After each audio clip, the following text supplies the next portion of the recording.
Fox 2's Randy Wimbley joins us live with more on why they believe they were discriminated against. Randy. Yeah, those officers believe that was the case because their group was predominantly African American. Now, the general manager here insists that race was not a factor, but rather it all stemmed from a bad decision from the guy left in charge who chose to close up shop early.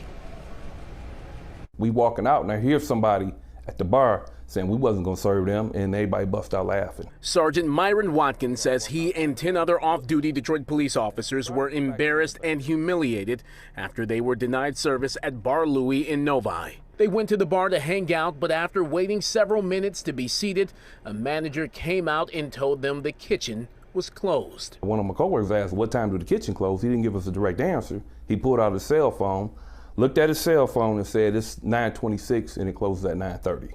You know, walking in there, and like I said earlier, there's a sign on the door that says, kitchen stays open late.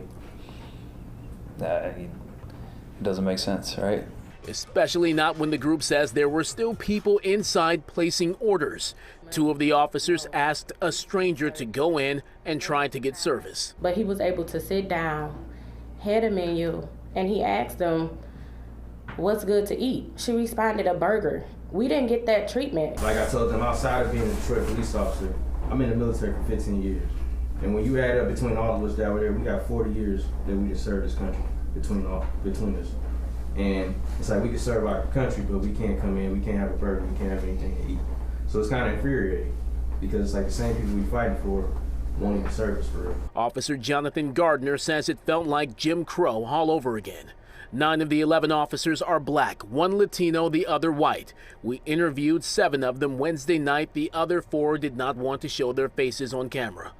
The group ended up going to Buffalo Wild Wings, and if there was any uncertainty about what happened, it was all crystal clear by the end of the night. Also, once we left the other restaurant, as we was walking by Bar Louie, they were serving food.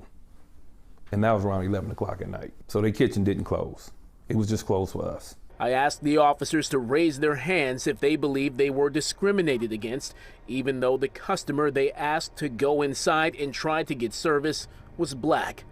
Every hand went up. I felt it. As soon as we walked through the door, like I felt it. One single black guy is not a problem. As a group, I feel we were judged. They looked at us and they judged us as a group. This is too many black people coming into our establishment, too big of a concern that they're gonna cause a scene or cause ruckus. And I feel like they judged us. Because I feel like if we were a group of 11 white people, we would have had a totally different interaction. A spokesperson for Bar Louie provided a statement saying, in part, we have reached out to the group of officers to sincerely apologize for their experience and invited them back in to enjoy a chef-inspired meal and handcrafted cocktails on us. While we regret the incident occurred, we will use this opportunity to better train and educate our teams to ensure that it never happens again. It's nothing you could really give training on. It should come natural. Treating people like people is something that should just naturally be done.